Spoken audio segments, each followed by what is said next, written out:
Hey everybody, Danny Maude here. Thanks for joining us. This week I want to share with you something that most amateur golfers that I coach are completely unaware of. Great players have a movement in their backswing and downswing that is one of the keys to their consistency. Amateur golfers, often due to a misinterpretation of this, make a real common mistake in their backswing, which then gives them no time to compensate in their downswing. It's one of the reasons why sometimes you can hit some beautiful shots, but then follow it with a terrible shot with what you feel is exactly the same swing. This week, I want to share with you what that misinterpretation is, because it doesn't just help your backswing, it massively helps your downswing and therefore your ball striking. And it's going to help you to become much, much better. Before I get into the video, look, if you're new to the channel, it's one of your first videos of mine, please consider subscribing. Just press that little bell button next to the subscribe button, you get notified every time I release a video just like this one. Plus, you never have to remember a thing. I always put a free downloadable practice guide in the description box below. So let me share with you straight away what this misinterpretation is. What I'm seeing with so many golfers is this. If you take my lead arm here and my shoulders, what you're doing most of the time is you are decreasing this angle between your lead arm and your shoulder on the backswing and the downswing. Can you see how my lead arm here is completely and utterly pinned to my body? What the great players are doing, and the problem is you don't get to see a lot of this on TV because the camera angles skew it. What great players do is they maintain this angle all the way into their backswing. And one of the ways they do this is they don't fall into the trap or the misinterpretation of using their arms for the turn bit in the golf swing. Your arms, this lead arm, your arms are responsible for the up motion in the golf swing. Your torso is responsible for the turn bit in the golf swing. Let me show you what I mean by that. When I'm swinging here, if I just swing with my arms and my torso in a turn, where I'm going to be? Too flat. So my arms need to work where? Up, and my body needs to work around. That is how we keep that distance, okay? So if you're finding that you are slicing the ball a lot, as an example, one of the main reasons for that is your arms get pinned to your body here very quickly early on. No room, now you're very, very low, you have to then swing high to get back to the golf ball, which gives you the over-the-top motion. If you're a half-decent player, and you might even hit a draw sometimes, but often fat it and thin it, sometimes, again, you get pinned in here. The problem now is you realize that's over the top and it's going to give you a slice, you get stuck inside, now you start catching the ground behind the golf ball too, yeah?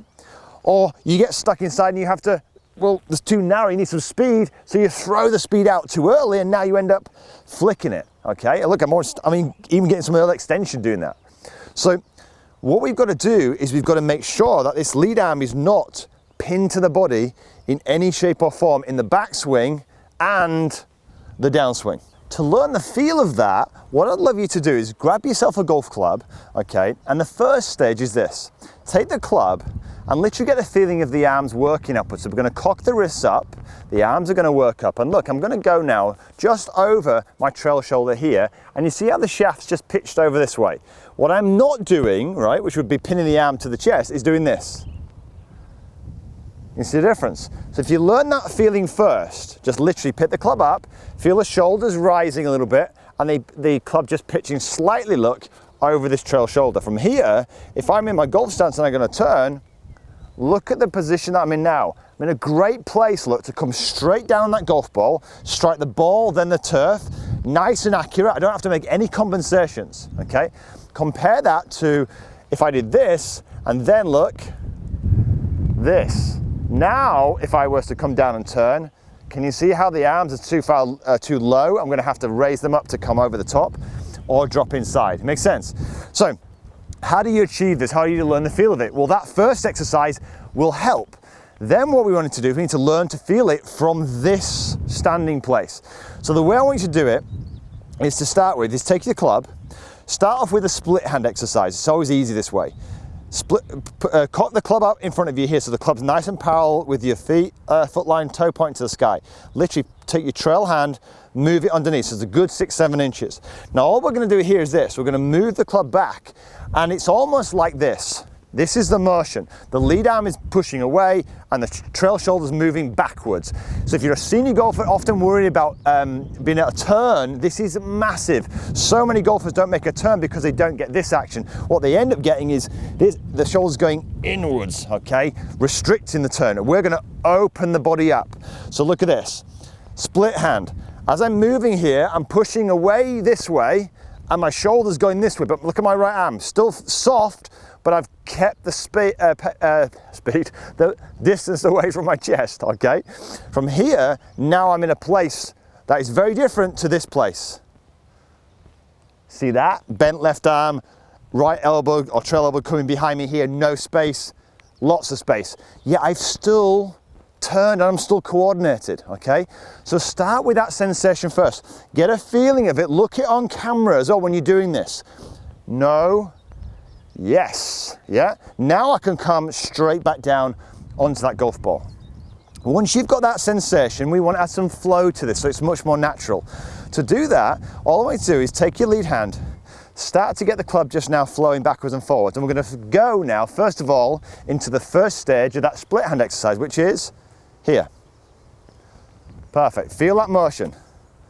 No, that would be wrong because that's not parallel with my feet. So I swing backwards and forwards. There we go, nice and easy, parallel with the feet. And then in second look, catch it there. And I'm catching it, look, not here, I'm catching it where? With my right arm, my trail arm out here in front of me. See that? Now once I've got that sensation, what do you think I'm gonna do? That's it, start to join that together. Now what I'm getting the sensation is the hands being further away, got more space, much more online.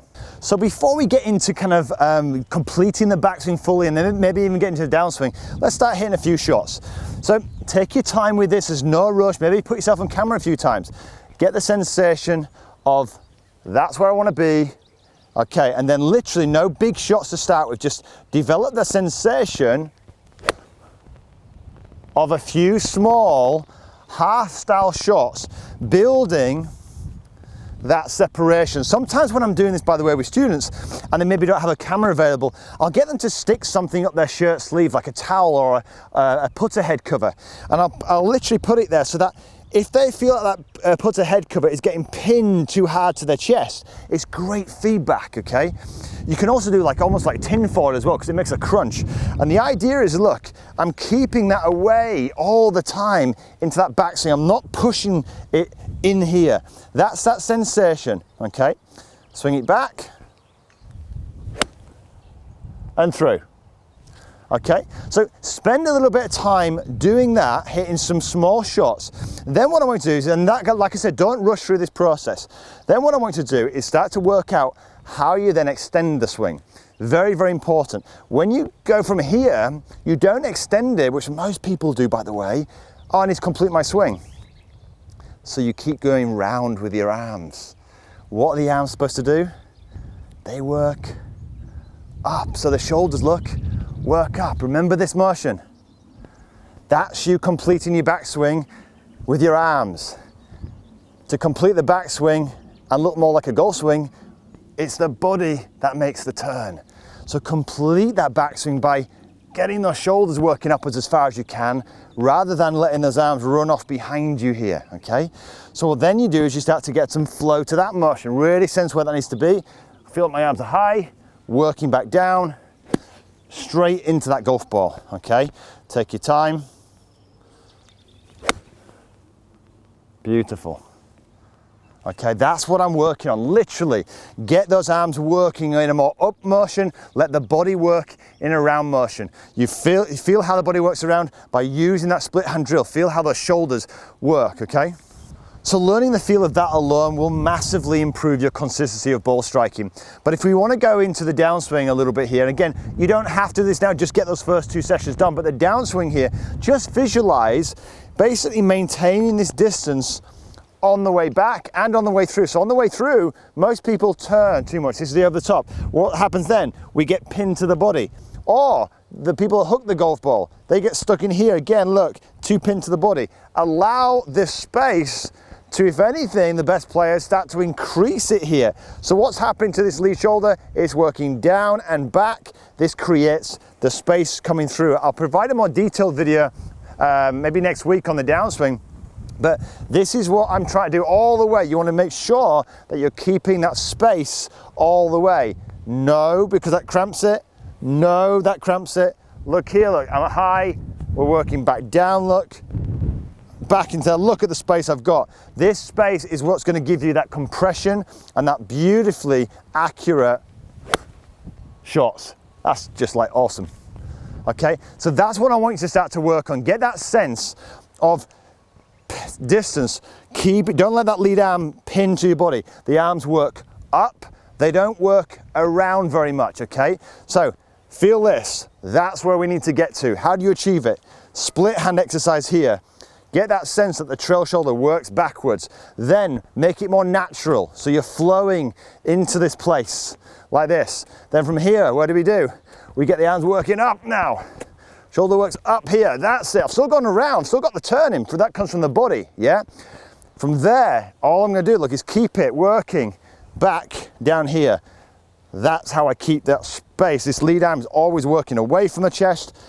I'm not working the chest towards the arm. This is going to keep that space, more accurate shots, much more compression. I will create a video on how you do this with a driver, but build this into your system. Try maybe, like I say, putting something under your sleeve as a bit of a guide, and it will really help your game. So I hope you enjoyed it. Give it a thumbs up if you did, and of course, look, share it with your friend who's maybe struggling with their ball striking and wanting a bit more consistency. And of course, look, pre-practice plan is in the description box below. But until next week, have a great golfing week.